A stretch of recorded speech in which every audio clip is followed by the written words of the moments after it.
Tak ada mak yang minta pada anak-anak dia, jomlah bawa mak ke kompleks membeli belah. Bawalah mak ke US. Mak pun nak naik juga punya laju-laju. Roller coaster. Roller coaster ke apa. Nak mati ni.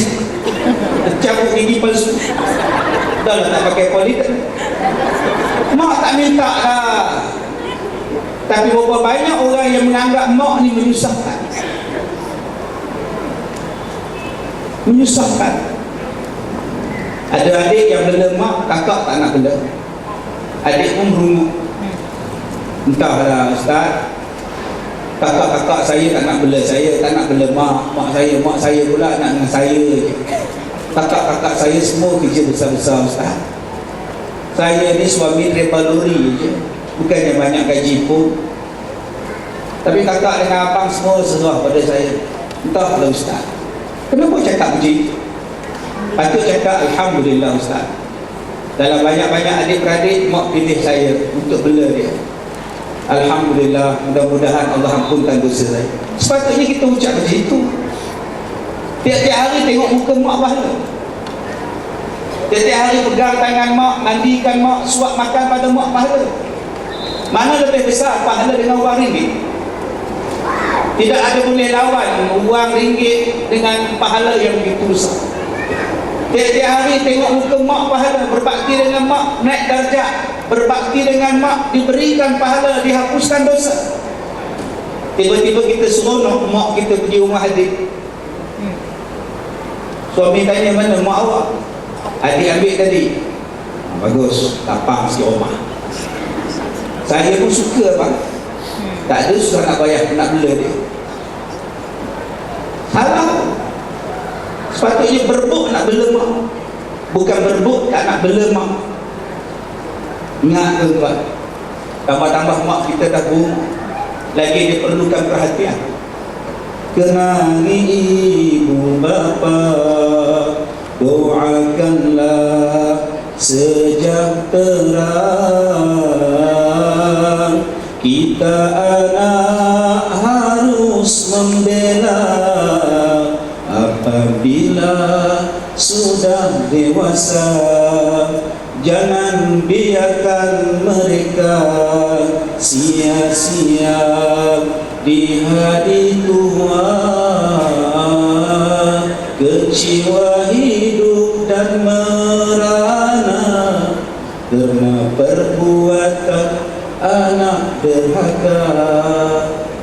Tuan-tuan dirahmati Allah, saya pesan pada diri saya supaya terus kita buat baik, jangan buat jahat.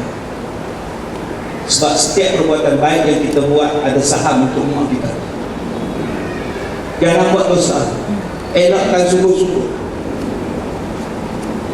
Saya tegur pramugari yang lalu tu, bukan saya suka pada dia orang, saya perli semua.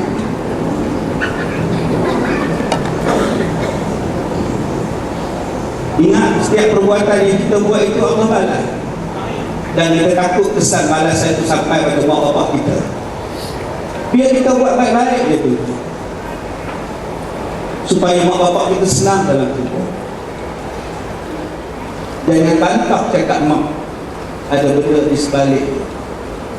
Sebab hari ni lagi besar kita, lagi pandai kita bantah cakap mak. Ingat, mak kita ini adalah penghibur hati kita. Bila kita susah, sedih, kita nak mengadu pada siapa? Orang yang paling suka mendengar pengaduan anak dia ialah mak. Mak ada 5 orang anak, 5-5 mengadu pada mak. Dan mak dengar ke-5-5 dan menyelesaikan ke-5-5 masalah anak.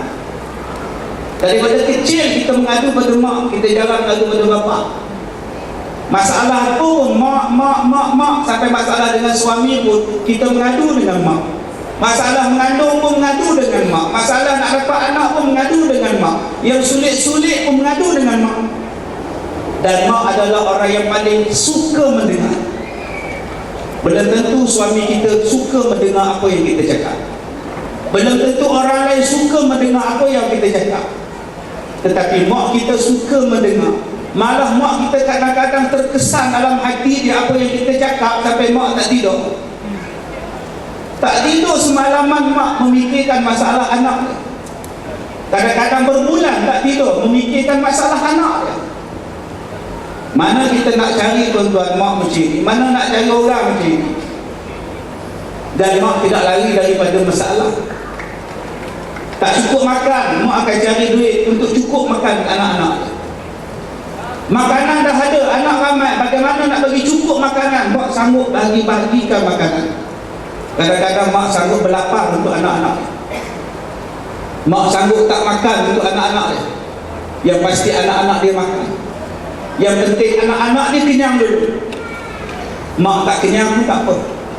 Kadang-kadang mak cuma hirup kuah, isi-isinya anaknya makan.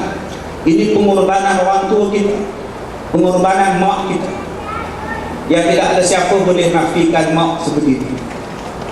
Sebab itu kalau tuan-tuan sekarang yang menjadi ibu begini, tidak ada pembalasan yang lebih baik melainkan pembalasan daripada Allah Subhanahu wa taala. Ada orang yang bila saya datang ke Singapura, ada yang mengadu anak dia murtad. Anak perempuannya murtad, kahwin orang bukan Islam. Ada anak dia yang kahwin dengan orang putih, lari tinggalkan Singapura, duduk di Amerika.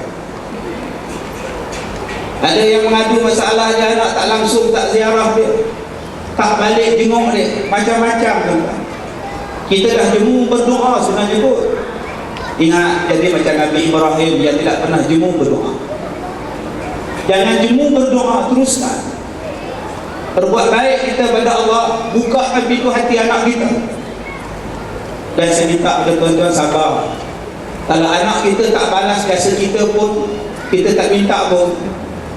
Yang pentingnya kita melahirkan anak, kita menjaga anak, kita membesarkan anak, kita beri pendidikan kepada anak. Pembalasan yang terbaik ialah pembalasan daripada Allah Subhanahu wa taala.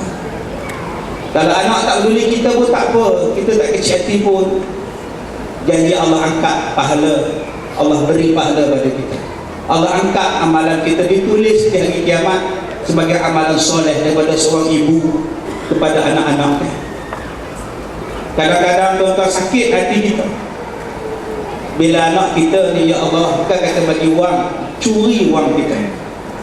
Sakit hati kita bila ada anak-anak ni tengking herdik kita. Malah lebih terasa hati kita bila anak-anak sebut pada kita, mak, kalau macam inilah mak saya lebih suka saya dia tak ada dalam dunia. Sampai ada ibu yang diperkatakan demikian oleh anak-anak. Tuan-tuan, di sekolah saya berpuluh-puluh orang-orang tua. Ramai di kalangan mereka yang anak-anak buang. Dan saya paling tersentuh bila seorang makcik tua pesan pada saya, Ustaz, hari raya ni Ustaz, jangan bagi tahu pada siapa-siapa pun yang saya duduk di sini. Dia datang, dia kata, Ustaz, jangan bagi tahu anak saya, jangan bagi tahu siapa pun saya duduk di sekolah Ustaz. Saya tak nak jumpa dia orang Ustaz. Baik anak, baik menantu, baik cucu, dia saya raya semua. Saya kata, opak, kami cuti sekolah, kami balik, siapa nak jaga opak? Tak apalah Ustaz, opak pandai dah jaga dia opak sendiri. Bayangkan kalau dah sampai satu tahap, ibu cakap jangan bagi tahu anak-anak. Tak apa yang terluka dalam hati ibu, tak apa yang terasa pada ibu ni, hanya dia seorang yang tahu. Berapa banyak di kalangan kita ni tuan-tuan yang telah melukakan hati mak kita, yang melukakan hati ibu kita. Sekarang ibu tuan-tuan ada di hadapan tuan-tuan, pegang tangan mereka, cium tangan mereka. Maafkan saya mak, saya banyak salah dengan mak. Kita kadang-kadang keras hati saja, tunggu hari raya nak minta ampun. Kadang-kadang kita keras hati nak cium pipi mak pun kita tak nak.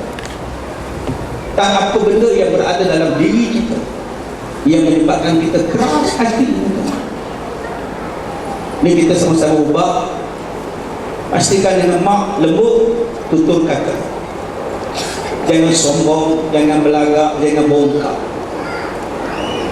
Saya kata dah tadi tuan-tuan, mak kita adalah tempat kita mencurahkan perasaan. Dan mak adalah orang yang sebaik-baik yang mendengar luahan perasaan kita. Bila kita dah kehilangan mak, baru kita tahu betapa mak ini penting sangat dalam hidup kita. Saya lahir tahun 72, bapa saya meninggal tahun 73. Saya lahir pada 28 November tahun 72. Sebab tu saya nak pencen pada 28 November 2030. Sempena dengan tarikh lahir saya 28 November. Bapa saya meninggal pada bulan Mei, lebih kurang 7 bulan, 8 bulan umur saya. Saya jadi anak yatim pada usia 8 bulan.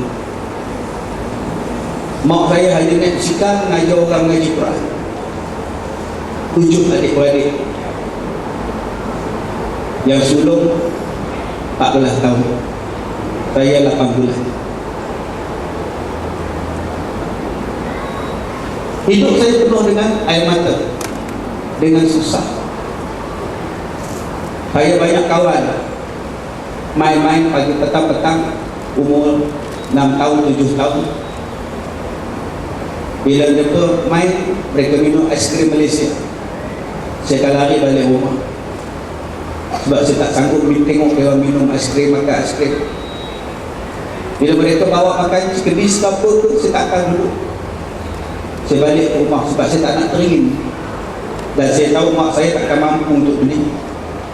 Dan kami adik-beradik faham keadaan mak yang begitu susah, janda anak 7 yang hanya mengajar orang mengaji Quran. Bila tengok mak macam mana kerja siang malam nak besarkan anak beranak dia, masing-masing faham dengan masing-masing. Abang saya kerjanya umur 12 tahun, darjah 6, darjah 5, jual singkuang bubuk sos. Hidup susah, tapi mak tetap besarkan anak-anak dengan penuh kasih sayang. Sebab itu pada umur saya 8 tahun, saya masih ingat hari raya saya pakai baju Melayu, samping tak ada. Pagi-pagi dah keluar rumah, jalan dengan kawan-kawan. Pagi raya jalan rumah adik-beradik saudara mara satu kampung. Sampai di sebuah rumah, mak dia ada, bapak dia ada, anak dia ada. Bila tengok saya sampai, anak dia kata, ni datang rumah orang ni nak kutip tung ni datang rumah orang pagi raya ni nak kutip duit. Saya tersentuh tu bila satu orang cakap ni datang rumah orang ni nak kutip duit. Saya tengok muka dia, saya datang bukan nak kutip duit, saya datang nak beraya. Saya lari balik ke rumah. Saya balik ke rumah, masa itu saya tengok mak saya duduk di dapur sedang masukkan duit dalam balang dalam duit. Saya peluk dari belakang. Saya kata dekat mak saya, mak, adik tak nak lagi beraya rumah orang. Mak saya tanya kenapa? Tadi adik pergi rumah orang tu, orang tu cakap adik minta duit. Mak saya pun kaget dan dia peluk saya. Mak saya kata, tak apa, mulai hari ini adik raya dengan mak, kita raya berdua dulu. Ini yang kata mak kita tu.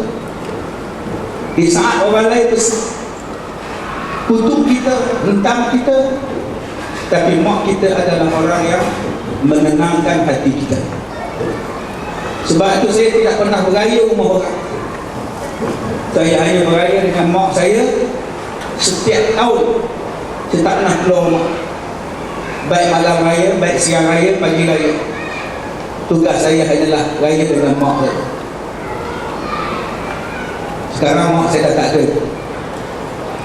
Dengan siapa kita nak curahkan perasaan? Sebab itu tuan-tuan, yang mana ada mak, tolong hargai mak.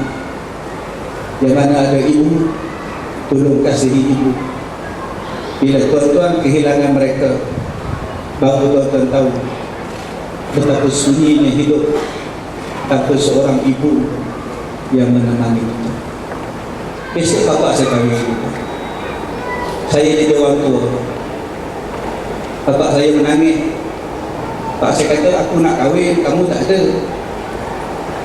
Saya kata, saya ada. Saya pergi Singapura kejap. Besok hari Ahad saya balik. Siapa nak sambung ke tamu? Saya kata, ramai orang. Kamu kan orang tua. Walaupun saya adik, saya jadi orang tua juga.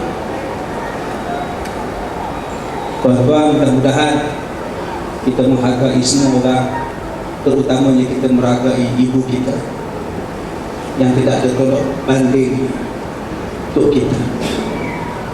Banyak orang bila keluar, saya keluar dalam metro, saya keluar dalam surat khabar juga Malaysia ke depan semua,